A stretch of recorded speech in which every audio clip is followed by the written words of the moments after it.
Okay, so in the last video, I showed you how to use the RAC contest spreadsheet. In this video, I'll show you a little bit how it was constructed in case you want to make some changes or if there are any bugs that you come across that you want to fix. So it's not, this video is not meant to be in depth at all.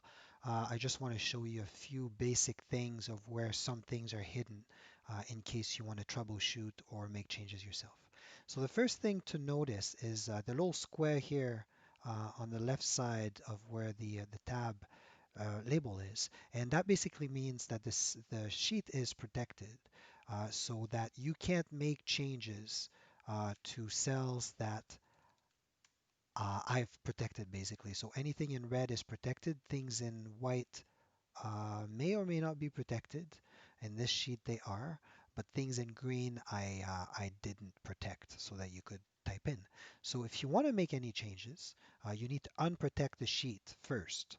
So you right click on the tab and then uncheck the protected sheet section, and the square goes away. So now you can actually break things. So one of the things to notice in this sheet is that um, there's a hidden row here between 10 and 12. So you can, if you unhide that, so show that the row, you'll notice that there's a copy of the score. So this is a formula. All it says is that the score is a formula is a calculated formula from the log tab located in D1. So it basically just repeats that number here because when in the Cabrillo file, it the score appears in the preamble. So that was just a quick way for me to be able to enter the claim score in the preamble of the Cabrillo file without having to dance around too much. So that's where that is, but I hid it because that's not a field that I want people to be able to edit. So we'll hide it again.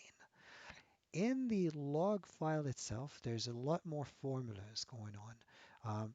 All of the sections in green are inputs, so there's no formulas. It's blank for people to type in. The sections in purple, like I mentioned before, it's basically just repeating whatever's above it with some ways to make it blank if there's nothing entered yet. So basically it's saying that if we look at the formula up top here, it's saying that if there's a call sign or the so C or F or no RST given, sorry, if there's a call sign in that row and there's an RST in the right above, then yeah, type whatever is above. Otherwise, just leave it blank. And same for the mode here. So that's what that does. Um, Here, there's a bunch of formulas. I'm not going to explain them. They're a little bit complicated. Well, not really, but um, the the point is that all of the cells in red are formulas, and here is it basically checks the frequency and types in what band it is. And that's important because it'll be used for checking duplicates later on. So the duplicate columns actually needs to look at the band and the mode and the call sign. The points are calculated based on if if there's a province here or if it's a serial number and if there's an RAC in the suffix. So that's if you look at the points, that's why you'll see things like RAC there. It's checking to make sure that it's checking to see if it's an RAC station so that it can give it 20 points or 10 points if it's another Canadian station or 2 points otherwise. And the multiplied section is really easy. It's just taking this times the multiplier. And there's a check for Canadian station that looks at uh, basically this here in column E is to see if it's text or not. Again, it's locked by default, so if you want to change anything, you'll have to unprotect it. And one thing I want to show, so I'll remove the protection. One thing I want to show is that there are um, two, there's a few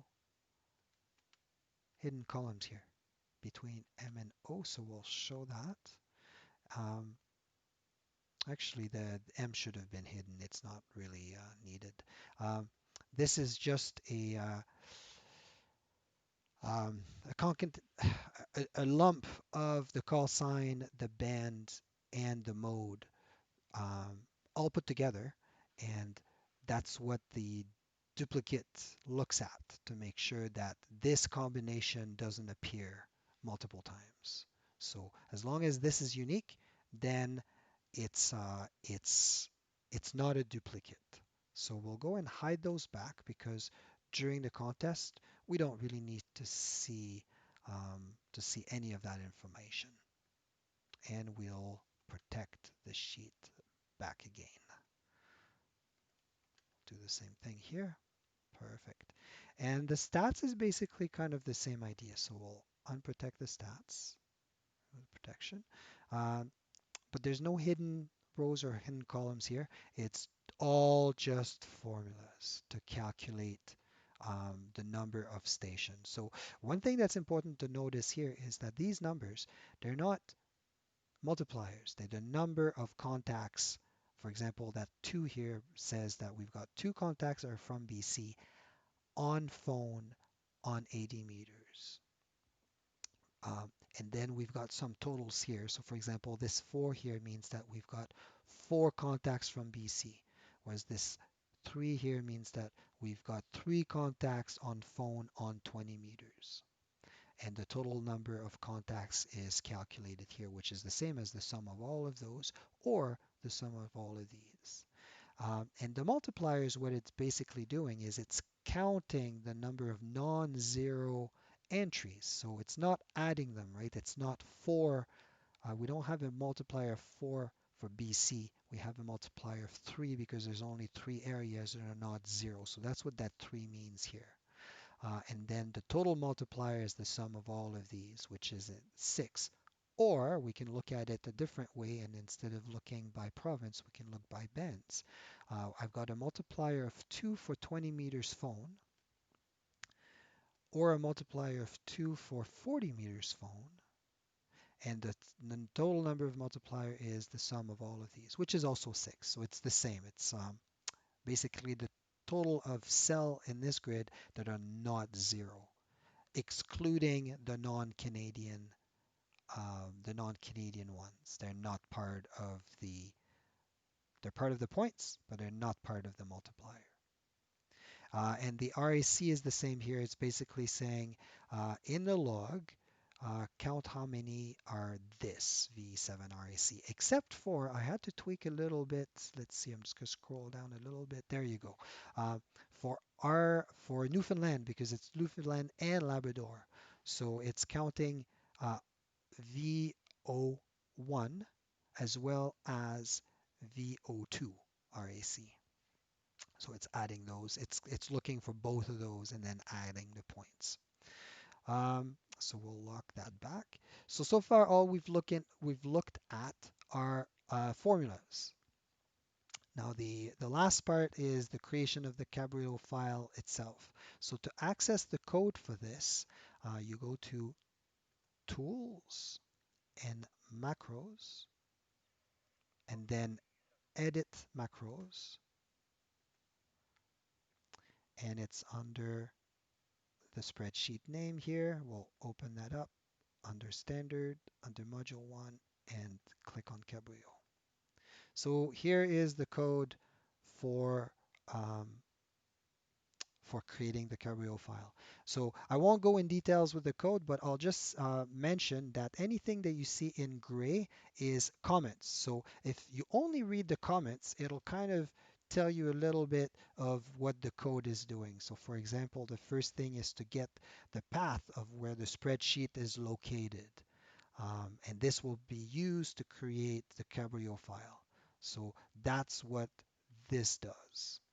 The second thing is to define some variables. And one thing I call is sheet 1. That's the one that's called log. And then sheet 2 is the variable that's the one that's called preamble. So later on, when you see sheet 1 referred in the code, it says look at that sheet, the log sheet. When you see sheet 2, it says look at the preamble. This is a little note for me to remember how that specific function works, because it's a different way of referring to cells. So for example, the cell A1 would be referred to as coordinates 0, 0. B1, um, second column, first row, is referred to as 1, 0. And A2, so second row, sorry, first row, second column, no, second row, first column is 1, 0, 1. So this is just a little notes because we're going to be using this coordinate system instead of A1, A2, B1, B2. So for example, here's an example. So my call sign is located on sheet 2 at this position. So if we look at sheet 2, which is the log, the preamble, and this is the position of where the call sign is. Keep in mind that the first row and the first column is 0, so that's why this is column 1 and row 2.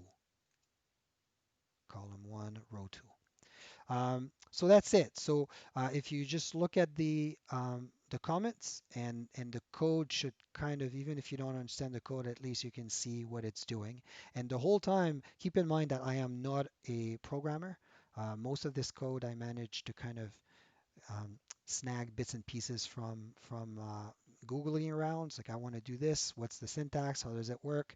So if you're a programmer and you can make this better, please do and let me know so I can improve the spreadsheet. So this is the section here that creates the preamble. So basically, for example, here it's reading each row in the preamble here. Um, and and then typing that into the file. Except for the very last, the second to last one, I separated separately because I needed to add a little character. So that's the call sign here. In the Cabrio file, it needs an at in front. So I've added that manually in the code. And then the second one was just the uh, the sandbox, which we add after. All of this stuff here, um, this is a check to make sure that the sandbox is less than 70 characters. And this code here that's commented, it's gray, is while I was building the file to make sure that it was following the format. So this is from the RAC website. It says that the file needs to have this specific format. So I was always printing that and then making sure that all of the entries lined up properly. And the rest is the same idea. So it's defining different variables that I'm going to need to add to the Kerberos file, making sure that adjusting them to make sure that the length match. It's got the right amount of spacing and all of that. So it's creating extra spaces after or before the entry to make sure that it's formatted properly, and then it's writing it, it's saving it as a variable. And then um, once we've got all of the variables in place, then we can go and start writing it to the file. Um, and that's what this part here does. So it's reading it's reading each position in the spreadsheet, it's adjusting things when it needs to, and then it's writing it here. And once it's all done, it prints the last line, which is the end of log, and the message that the Cabrio file is located uh, wherever the spreadsheet is. So that's about it. I hope that you found this useful. And if you have any questions, don't hesitate to contact me. Thank you.